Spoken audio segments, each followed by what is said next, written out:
구약성경 민수기 16장 1절에서 11절까지의 말씀, 우리 한 목소리로 함께 봉독합니다. 레위의 증손 고핫의 손자 이스할의 아들 고라와 르우벤 자손의 엘리압의 아들 다단과 아비람과 벨렛의 아들 온이 당을 짓고 이스라엘 자손 총회에서 택함을 받은 자 곧 회중 가운데에서 이름 있는 지휘관 250명과 함께 일어나서 모세를 거스르니라. 그들이 모여서 모세와 아론을 거슬러 그들에게 이르되 너희가 분수에 지나도다.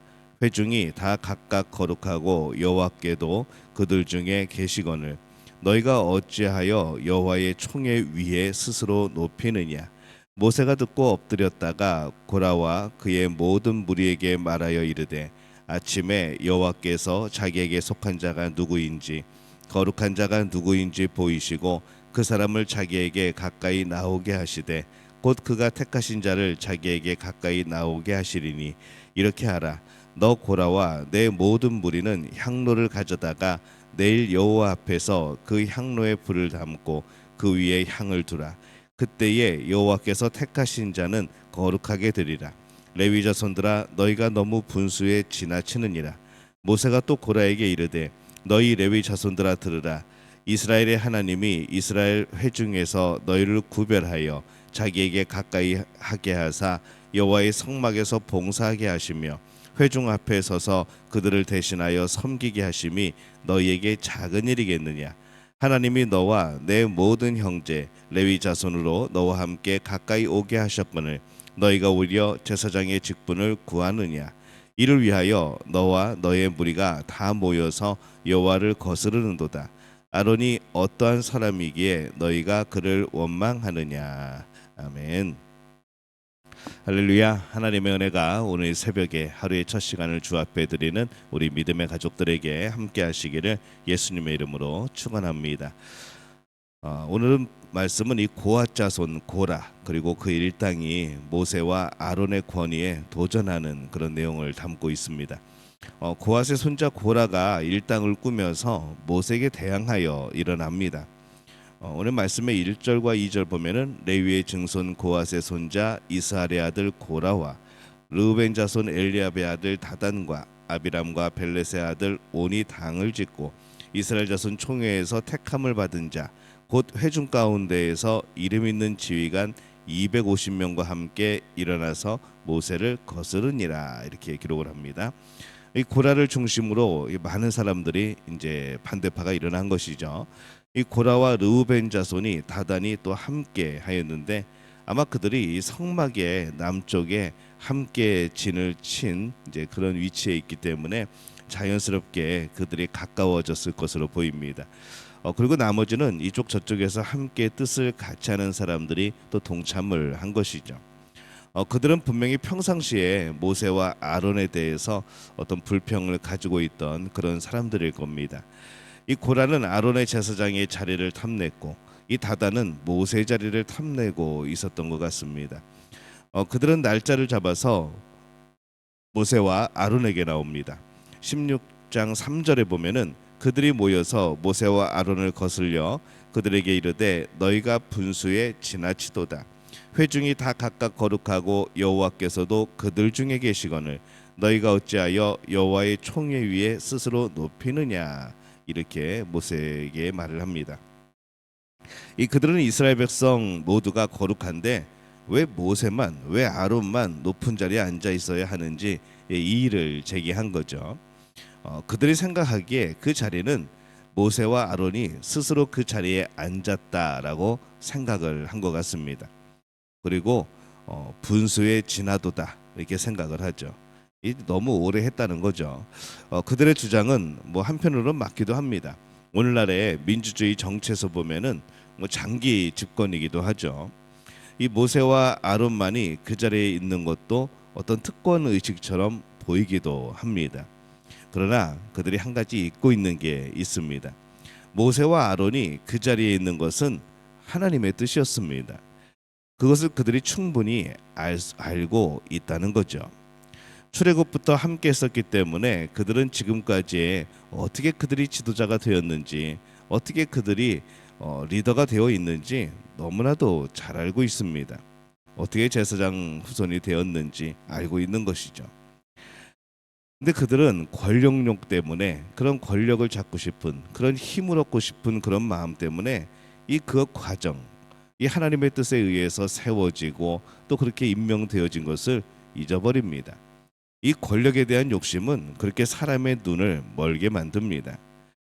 오늘날에도 사람들은 하나님의 뜻을 생각하지 않고 자신의 생각으로, 또 어떤 사회적인 생각으로, 또 세상의 그런 여러 가지 법칙으로, 또 그런 규정으로 이 하나님의 뜻을 자꾸 재단하려고 하는 이제 그런 도전들이 있습니다.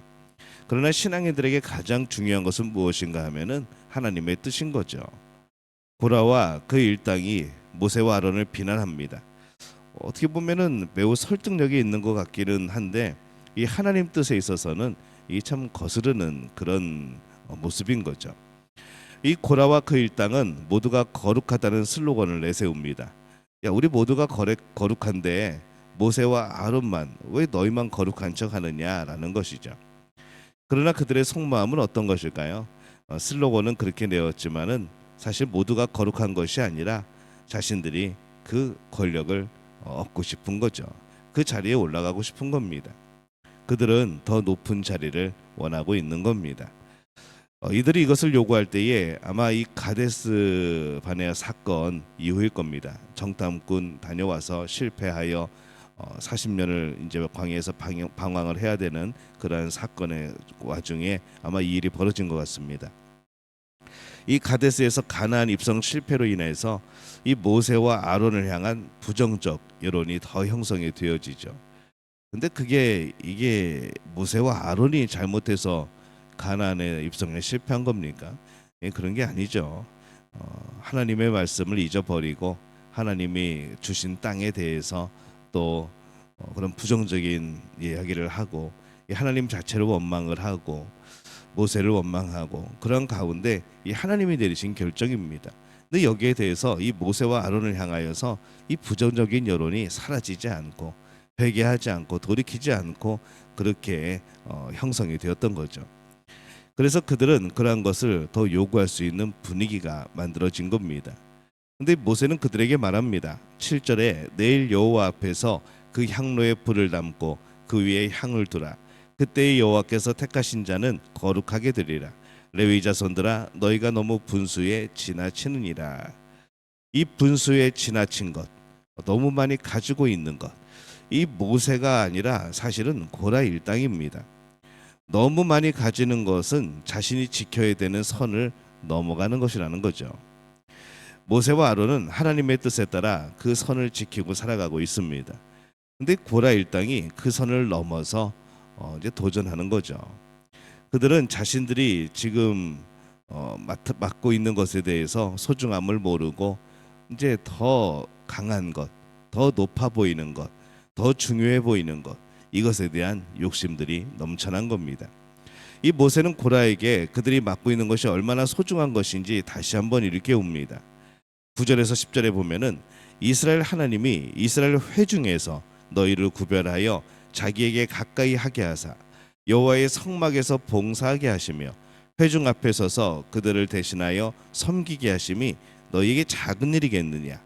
하나님이 너와 내 모든 형제 레위 자손으로 너와 함께 가까이 오게 하셨거늘 너희가 오히려 제사장의 직분을 구하느냐라고 이렇게 책망을 하며, 또 하나님께서 너희들에게도 귀한 것을 주신 것 아니냐라고 그렇게 다시 한번 이제 기억을 되살려 줍니다. 이 고라가 맡고 있는 그 일은 참 귀한 일입니다. 이후에 시편을 기록한 이 고핫 자손들을 보면은 참 아름다운 시편들을 씁니다. 모두가 여기에 동참한 건 아니었습니다. 하지만 나머지 이 동참하지 아니한 이 항의와 또 이 비난과 또 이런 것에 동참하지 아니한 이 고핫 자손들을 보면은 참 아름다운 하나님을 향한 예배와 찬양과 시를 남기는 것이죠. 이 사람은 어떤 직분을 맡고 있느냐가 중요한 게 아닙니다. 그 직분을 얼마나 잘 감당하고 있느냐, 이것이 중요한 것이죠. 그 직분에 대해서 얼마만큼 감사하며 살아가는가, 이것이 중요한 겁니다. 직분은 내가 어찌할 수 없는 부분들이 있습니다. 직분을 어떤 때는 준비되지 못할 때도 받기도 하고 어떨 땐 또 때가 돼서 받기도 하고 뭐 그런 경우도 생깁니다. 내가 감당할 수 없을 것 같은 그런 상황에서 받게 되어지는 그런 분들도 있는 것이죠. 근데 이것은 내가 어찌할 수 없는 부분입니다. 근데 이 직분을 감당하는 것은 내가 해야 되는 부분이 더 많습니다. 비록 준비되지 못했다 할지라도, 비록 내가 자격이 되지 못했다 할지라도 그 직분을 감당하는 것은 하나님을 향한 내 열심이라는 것이죠. 세상은 직분을 중요하게 여깁니다. 어떤 자리에 있는가, 어떤 높이에 있는가, 무슨 힘을 가지고 있는가. 그러나 이 하나님의 사람은 직분이 아닌 잘 감당하는 것이 더 중요합니다. 어떤 직분이라도 하나님이 주신 것이기에 감사하면서 내가 해야 되는, 내가 감당해야 되는, 내가 열심을 내야 되는 그런 역할로서 잘 감당하는 것이 중요한 것이죠. 이 고라와 그 일당은 그들에게 맡겨진 직분에 만족하면서 잘 감당하였으면은 이 하나님의 참 충실한 종이 되었을 겁니다. 근데 이 자신의 직분이 아닌 다른 사람의 직분을 탐내는 거죠. 그들은 멸망의 길을 가게 되어집니다. 모든 신앙인은 자신의 직분이 얼마나 중요한지 기억해야 됩니다. 그 자리는 하나님께서 주신 자리입니다. 누구는 우아하게 있고 나는 정말 땀 흘리며 고생만 한다라고 생각하는 것은 이 큰 착오인 것이죠. 그것은 나중에 하나님께서 판단하실 겁니다. 하나님께서 주신 그 자리에, 그 자리에서 하나님을 향하여 최선을 다하는 것, 십자가를 지는 삶, 이것이 오히려 더 우리에게 복되고 하나님이 인정하시는 그런 길이 아니겠습니까? 오직 우리는 감사할 것만 있는 것이죠. 십자가만이 우리가 자랑할 수 있는 가장 귀한 것이고 우리의 모든 것입니다. 세상에서 살다 보면은 다른 사람들이 가지고 있는 것이 부러울 때도 있습니다. 그러나 사람은 자신이 가진 것을 잘 사용하는 것이 제일 중요합니다. 다른 사람의 직분이 아니라 자신의 직분을 잘 감당하는 것, 다른 사람을 비난할 시간과 힘을 가지고 자신의 직분을 잘 감당하는 데 사용하는 것, 다른 사람을 비난할 때 자신은 스스로 옳다고 생각되어지는 그 착각에서 벗어나는 것. 이 하나님은 우리가 우리의 직분을 얼마나 잘 감당했느냐로 심판할 겁니다. 분수에 지나지 말고 괜히 선을 넘어가지 말고 자신이 가야 하는 하나님께서 허락하신 그 길을 감사함으로 걸어가게 될 때에 하나님께서 인정하시고 또 하나님께서 칭찬하시고 복 주시는 역사들이 나타나게 되어질 줄로 믿습니다. 이 복을 누리는 우리 믿음의 가족들 되어지시기를 예수님의 이름으로 축원합니다.